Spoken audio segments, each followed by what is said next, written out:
hoje está em Miqueias, capítulo 6. Ele já foi referido durante a peça.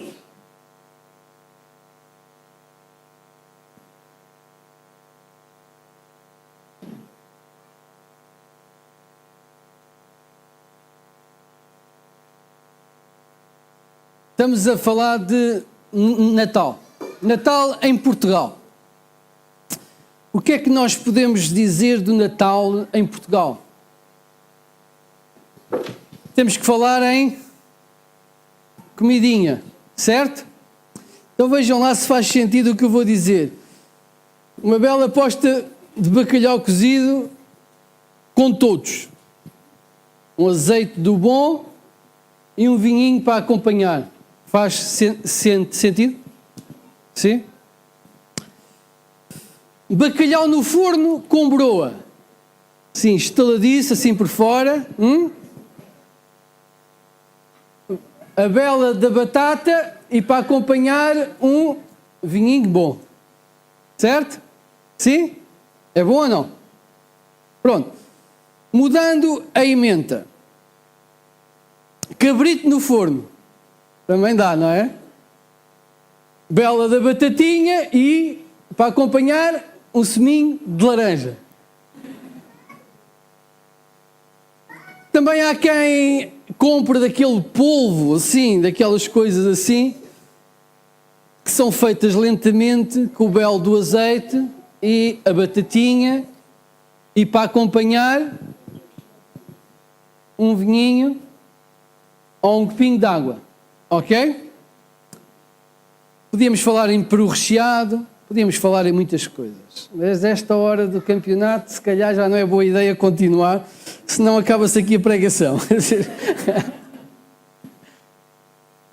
Bem, além da comida, temos os doces, não é? E os doces vão desde o bolo rei à filhós, os bolos variados, como o tronco, e para um certo amigo meu, lampreia de ovos. Não vou dizer o nome, começa por um H e acaba em horta.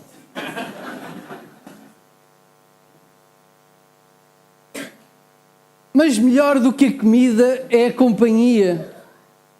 É a companhia, porque na noite em que celebramos o Natal, nós normalmente temos connosco pessoas que nós amamos muito. De todas as pessoas, nós procuramos ter mesmo aquelas que fazem mais sentido para nós. E sempre que isso é possível, então à volta da nossa mesa reúne-se muito amor em forma de pessoas. E no final da noite, para acabar em beleza, vêm as prendinhas. E a alegria é contagiante. Especialmente quando vemos as crianças a abrirem, não é? Com aquele entusiasmo todo. E a noite enche, depois de uma bela comida, da boa companhia, os presentes de facto embelezam a noite e há um ambiente alegre, um ambiente de paz, quase que nós vivemos um bocadinho do céu na terra. Isto para a maior parte das pessoas, sabemos que nem todos têm o privilégio de ter um Natal como este. Eu não tenho nada contra esta festa, bem pelo contrário. Este ano vai ser lá em casa. Vai dar trabalho, mas vai ser bom. Mas a grande pergunta é esta: foi por isto que Jesus veio? Foi para nós comermos muito bem e para nós termos uma festa de família que Jesus veio? Amém. Hoje nós vemos, este é um Natal típico das pessoas que têm fé e das pessoas que não têm fé. O que eu acabei de dizer é o típico, o tradicional em Portugal, para quem tem fé ou quem não tem fé. Quem não tem fé faz exatamente a mesma coisa. Vai comprar o bacalhau ao mesmo sítio. Mas não foi para isso que Jesus veio. Hoje em dia, na sociedade em que nós temos, nós até começa a ser raro vermos presépios. Começa a ser raro. Antigamente o presépio era um grande acontecimento. E fazia-se presépios em várias localidades e as pessoas iam ver. Se repararem hoje, a maior parte dos shoppings não é o presépio, é o Pai Natal que lá está. É o Pai Natal que lá está. E há uma intenção clara de substituir Jesus pelo Pai Natal, não tenham dúvidas disso. Mas o Natal é a celebração do nascimento de Jesus. O Deus que se fez carne, que se fez homem. O Criador dos céus e da terra, aquele que criou tudo o que existe com o poder da sua palavra. Ele falou e as coisas vieram a acontecer. Esse ser onipotente veio em forma de bebé naquela pequena vila de Belém. Então, Natal é a celebração do nascimento do Emmanuel, que significa Deus conosco. Podemos perguntar o seguinte: porquê é que Deus se fez carne para habitar entre nós? O que é que Deus quer de nós? O que é que Deus quer de si? O que é que Deus quer de mim? Porquê é que Deus se fez homem para habitar entre os homens? Miqueias, profeta Miqueias, quem é semelhante a Javé, foi o profeta que há 2600 anos, ou melhor, 2600 anos, mais ou menos, antes de Jesus nascer, disse que o Messias nasceria em Belém. Não estamos a falar de Jerusalém, onde nasciam a maior parte das pessoas. Belém era uma pequena povoação, um agregado de casas, um pequeno agregado de casas. E ele, 2600 anos de Jesus, antes de Jesus nascer, o profeta disse que Jesus, ou o Messias, iria nascer em Belém. Este profeta fala àquele povo de Judá como se estivesse a falar para nós hoje. É impressionante. Se os irmãos lerem a carta ou o livro de Miqueias, não sabem se ele está a falar para Jerusalém, se está a falar para Portugal, Brasil ou qualquer outra nação dos nossos dias. Só temos que fazer as devidas atualizações.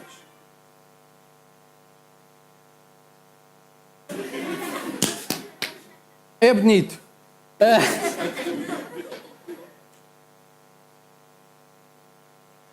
Naquele tempo, quando Miqueias escreveu,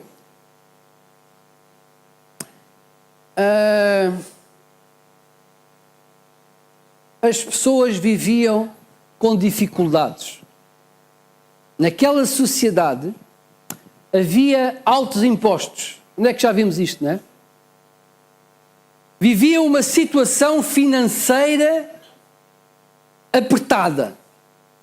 A Assíria, que era o grande império, tinha conquistado o reino do norte e o reino do sul, Judá, corria sérios riscos de ser também agregado ao império. Então a maneira que o reino do sul teve para não ser invadido imediatamente, se bem que os tesouros da nação foram levados, a maneira que eles arranjaram foi pagar altos impostos. Então a situação do povo era difícil financeiramente. E Ezequias, o rei, com medo de ser invadido a qualquer hora, fez fortificações militares. Para fazer isso era necessário aumentar os... Onde é que nós já ouvimos isto, não é? Então o povo vivia com dificuldades. Mas onde há pobreza, também há riqueza. Onde há miséria, também há abundância. E naquela sociedade haviam alguns que eram muito ricos, e que exploravam os mais pobres. Onde é que já vimos isto também? Havia homens que, não conseguindo pagar os impostos, contraíam empréstimos, que eram cedidos por estes homens ricos. que depois, quando eles não podiam pagar, lhes ficavam com as casas, com os terrenos e até com a família, porque naquele tempo havia escravatura. Então as pessoas viviam mal. Para piorar a situação daquela sociedade, os juízes eram corruptos. Fizeram parcerias com os mais ricos. Então, quando alguém se queixava, ia a tribunal e os tribunais davam razão aos mais ricos, aos mais poderosos. Então, a situação em Judá não era boa, era muito difícil. A nível familiar, Miqueias diz que havia contendas dentro das próprias famílias. E espiritualmente a situação era miserável. Os sacerdotes e os profetas eram corruptos e pregavam mensagens maravilhosas, mas não chamavam o povo à vontade de Deus. Dentro de Judá havia até mesmo aqueles que cultuavam outros deuses, como Baal. Então, aparentemente, naquela sociedade tudo funcionava direitinho, mas as pessoas sofriam. E sofriam por uma única razão. Tinham abandonado o Senhor Deus. Miqueias 3:2 chega a dizer que o povo se afastou totalmente do Senhor ao ponto de aborrecer o bem e amar o mal. Ou seja, moralmente, aquela sociedade estava uma miséria. 7:2 diz-nos mesmo que o povo estava longe de Deus e que não havia homem piedoso. Contudo, apesar de toda esta situação social, espiritual, económica ser muito má, o povo continuava a ir ao templo e a fazer os seus sacrifícios. A religião continuava a ser feita. O sistema sacrificial continuava a ser levado na perfeição. Porém, havia mentira, abusos, roubos, extorsão, corrupção, havia falta de integridade, falta de amor, falta de devoção ao Senhor Deus. Então, o capítulo 6, ele é escrito numa linguagem poética. E o capítulo 6 tem como um cenário hipotético um julgamento, em que Deus, perante o povo ter abandonado, estar a romper a aliança e viver miseravelmente, Deus chama o povo à razão. Então é como se Deus estivesse num tribunal e chamasse o povo para esse tribunal. Por isso, no versículo 1 do capítulo 6, diz logo assim: ouvi agora o que diz o Senhor, levanta-te, defende a tua causa perante os montes e ouçam os outeiros a tua voz. Então, o povo foi convidado a apresentar-se ao Senhor e as testemunhas eram os montes, os outeiros. Porquê? Porque eles presenciaram tudo o que tinha acontecido.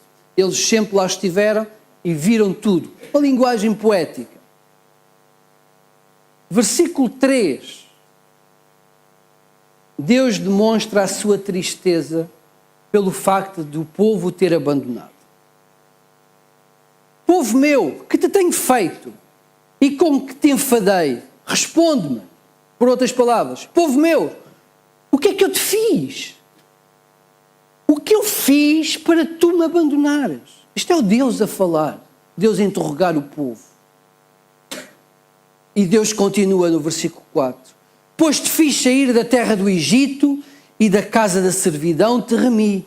Enviei adiante de ti Moisés, Arão, Miriam. Povo meu, lembra-te agora do que maquinou Balaque, rei de Moabe, e do que lhe respondeu Balaão, filho de Beor, e do que aconteceu desde Sitim até Gilgal, para que conheças os atos de justiça do Senhor. Deus então diz ao povo: esta é memória curta. Lembrem-se o que aconteceu convosco. Deus tinha resgatado o povo do Egito, o povo da escravidão do Egito, cerca de 400 anos escravo. Tinha-lhes dado uma liderança capaz, uma liderança treinada. Moisés, Arão, Miriam. Deus preparou Moisés 80 anos para ele ir ao Egito com a missão de retirar o povo. Tinham-os protegido da maldição quando impediu que Balaão, profeta corrupto, profetizasse mal contra a nação. Cada vez que Balaão abria a boca para proferir o mal, acabava abençoando o povo, para desespero do rei Balaque, que o tinha comprado. O Senhor protegeu a nação da maldição. O Senhor tinha-os suprido no deserto. Essas duas localidades que aí aparecem, Sitim e Gilgal. Sitim foi o local da última paragem antes de atravessar o rio Jordão. E Gilgal, o primeiro acampamento na terra prometida. O povo foi sustentado no deserto durante 40 anos, comendo pão e carne que desciam do céu. E Deus está a dizer, olha, lembrem-se que durante 40 anos eu vos alimentei no deserto, eu vos prosperei no deserto, eu tirei-vos da escravidão, sustentei-vos no deserto e levei-vos à terra prometida, à terra da herança. Fui eu que fiz isso. Povo meu, o que mal eu fiz para me terem abandonado? O Senhor tinha-lhes dado uma terra por herança.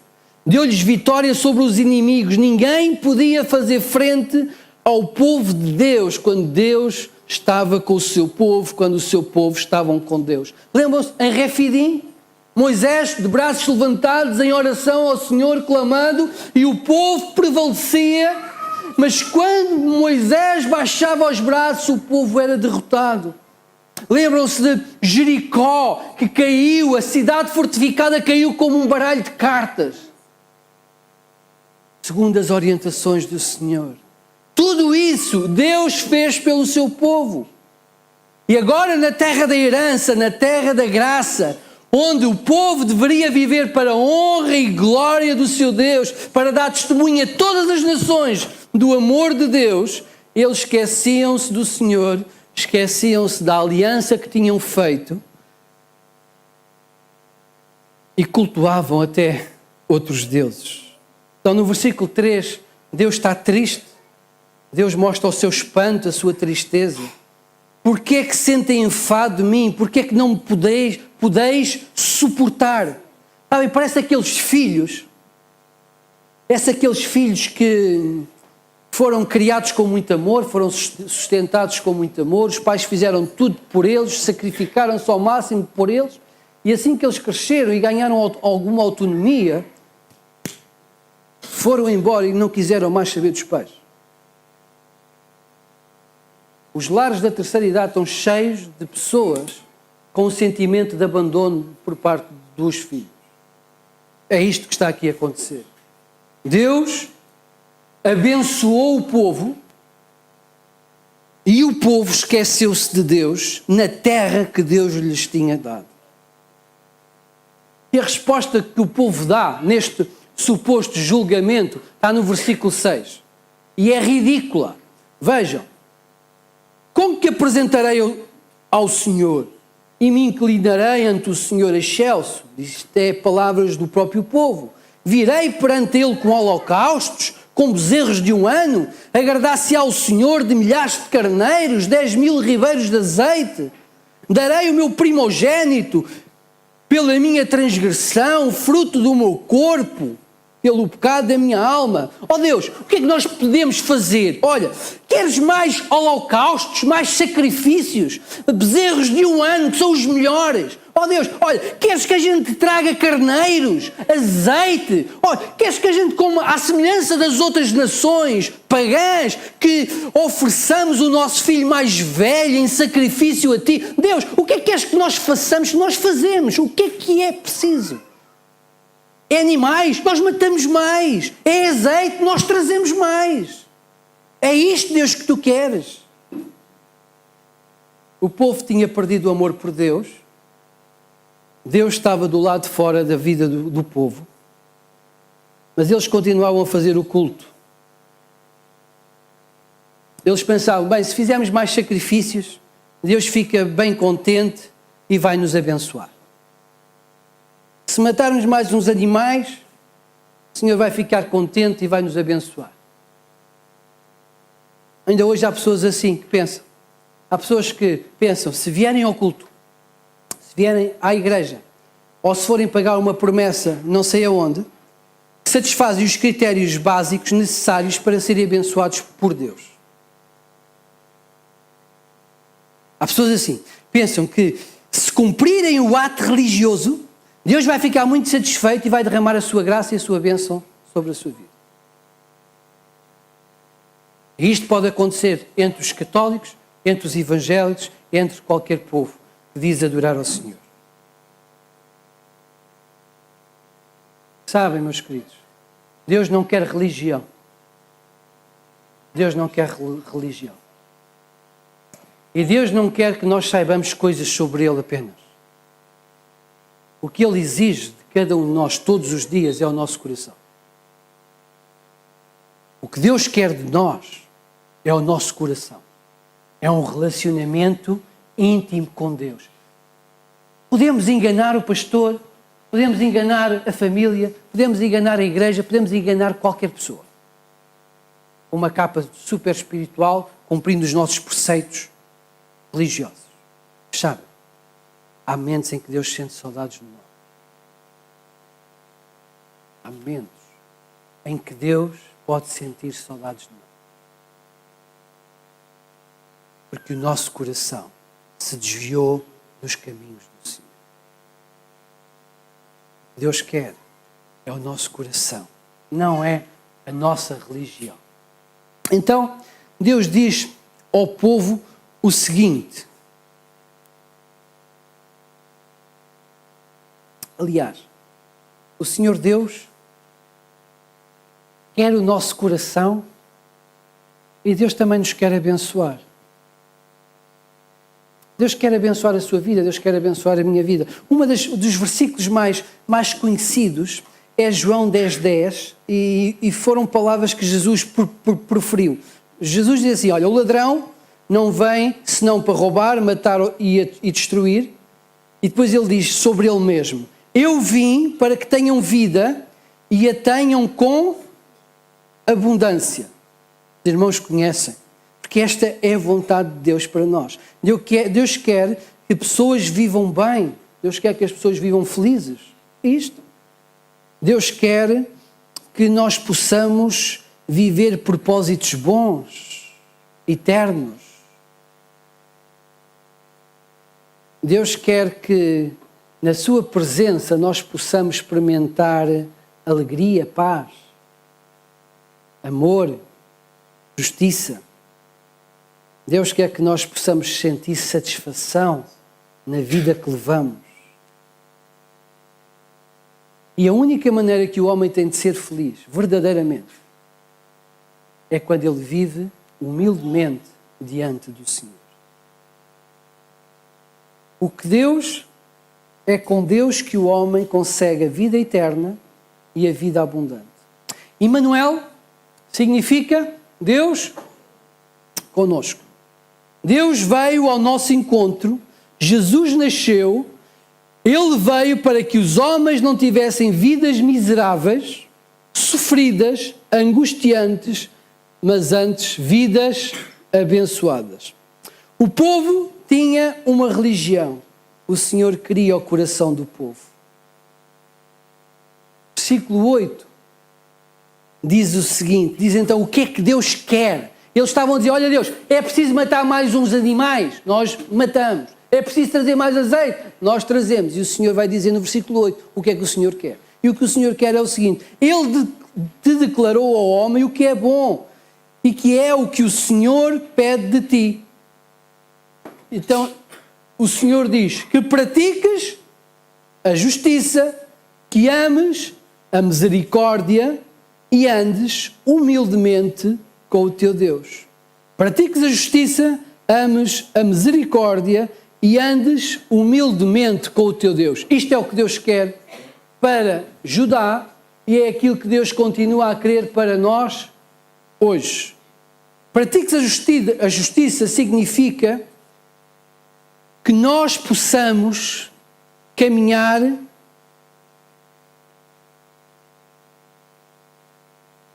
por aquilo que está correto, pelos caminhos corretos perante o Senhor. Significa o caminho prescrito, a ação correta, o modo apropriado de vida. Viver na lei de Deus fazendo o bem ao próximo. Naquele tempo, o contexto era ser justo nos negócios, ser justo na justiça. Era não usufruir de privilégios, mesmo que fossem legítimos, quando esses privilégios faziam mal às pessoas que viviam à sua volta. E Deus quer que nós possamos ser justos ou praticar a justiça simplesmente porque Ele é justo. Deus é justo. E quem quer seguir a Deus não pode seguir a injustiça. É o contrário daquilo que Deus é. E Deus diz, olha, eu quero que ameis a misericórdia. E a palavra traduzida para misericórdia é bondade, generosidade, lealdade, fidelidade. Misericórdia não é ter pena, como aquele que mandou a moeda para o pobre apanhar. Não é condescendência, misericórdia é a exigência do amor. Enquanto a justiça dá o que é devido, o que é justo a alguém, o que é de direito, a misericórdia ultrapassa essas barreiras e dá o amor, a lealdade, a fidelidade àqueles que estão à nossa volta, mesmo aqueles que não merecem. A terceira coisa que o Senhor pediu foi que andassem humildemente diante do Senhor. Humildemente significa curvar-se para andar com Deus. Andar prostrado diante de Deus. Viver em reverência ao Senhor.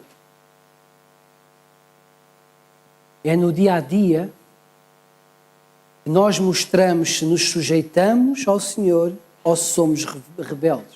Sabe o que significa andar humildemente no Senhor? É aceitar o conselho do Senhor como melhor. É fazer a vontade de Deus onde quer que nós estejamos.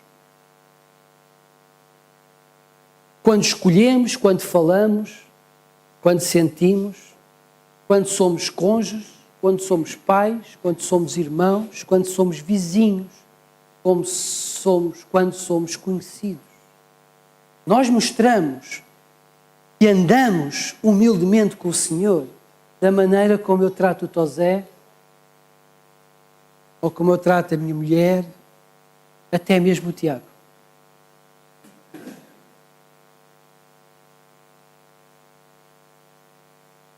O que Deus quer de nós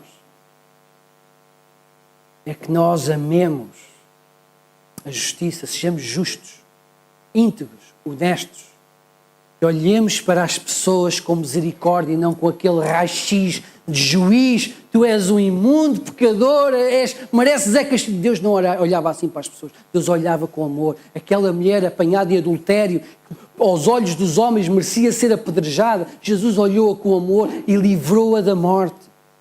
Deus quer que nós andemos humildemente, não como aquele do teatro que se achava bem, achava bom, mas andemos humildemente. E andar humildemente diante do Senhor é aceitar o conselho de Deus, a vontade de Deus. É quando nós nos levantamos, consagramos o nosso dia ao Senhor. É quando nós escolhemos e fazemos compras, ou quando nós decidimos fazer alguma coisa, nós perguntarmos ao Senhor, Senhor, agrada-te aquilo que eu estou a fazer? Qual é a tua vontade para mim? É quando nós administramos a nossa vida, dizemos, Senhor, eu não sou dono dela, mas Tu és. Andar curvado diante do Senhor é isso. É ter o Senhor como Deus. Sabem o que é que Deus quer? Deus quer ser Deus, nosso Deus. A razão de Jesus ter vindo ao mundo é porque Ele quer ser nosso Deus. O Natal não é uma oferta que vem lá da Lapónia.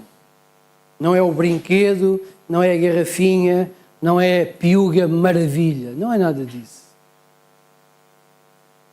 Não é aquele belo cabrito ou aquele bacalhau que nós vamos comer daqui a dias, não é isso. Isso pode embelezar a festa. Mas Natal é a oferta de Deus aos homens, para que Ele se tornar Deus dos homens. Natal é a oferta do Filho de Deus, do Deus que desceu dos céus e se fez homem, para que possamos andar humildemente com Ele e experimentar a misericórdia, a justiça do Senhor. E um dia, quando chegar a nossa hora, possamos nos apresentar em justiça perante o Senhor e ser recebidos pelo Senhor. Porque um dia, na terra, nós queremos que o menino que nos nasceu foi à cruz do Calvário morrer pelos nossos pecados, para que nós um dia pudéssemos ser chamados filhos de Deus. Natal é Emmanuel, é Deus conosco. Deus quer é ser nosso Deus. Desejo um Natal feliz e abençoado a todos. E quero desafiar uma coisa. Quero desafiar todos os crentes da igreja a que neste Natal, quando estivermos lá reunidos à mesa, nós possamos ter um tempo em que nós pensemos naquilo que estamos a celebrar. Como se tem dito, há muita festa de aniversário de Jesus que Ele não faz parte. Eu desafio os irmãos, em família, na casa onde vão estar, no sítio onde se vão reunir, que possam parar e dar valor ou honrar a oferta do nosso Deus para connosco. E com certeza que muitos ouvirão, se calhar pela primeira vez, o verdadeiro sentido do Natal cristão. Querem fazer isso? Amém? Quem disse amém está comprometido. Okay? Vamos orar ao Senhor. Senhor Deus, nós damos-te graças pela tua oferta. Tu vieste para que tivéssemos vida abundante e vida eterna. E de facto, Senhor, não conseguimos tê-la sem a tua presença. Aquela sociedade lá em Judá é prova disso. Ia tudo mal, Senhor, ia tudo errado. E o povo sofria. E nós também temos experiência disso, porque quando colocamos de fora da nossa vida, Senhor, é triste, é miserável e é sofrido o viver que temos. Mas quando tu reinas, Senhor, na nossa vida, até mesmo os problemas são superados para a tua honra e glória. A tua paz enche o nosso coração, a tua alegria enche o nosso coração. Senhor Deus, obrigado pela oferta do teu Filho. Senhor. Obrigado por Jesus ter nascido, ter encarnado. Obrigado pela cruz do Calvário. Obrigado pela salvação. Obrigado, Senhor. Ajuda-nos a andarmos humildemente contigo no nosso dia a dia e a todos mostrarmos que tu és o Senhor, que tu és o verdadeiro Deus, digno de toda a adoração. Senhor Deus, ajuda-nos também como igreja a honrarmos-te acima de tudo e de todos. Este é o nosso desejo, esta é a nossa oferta para ti. E nós oramos em Cristo, o nosso Senhor. Amém.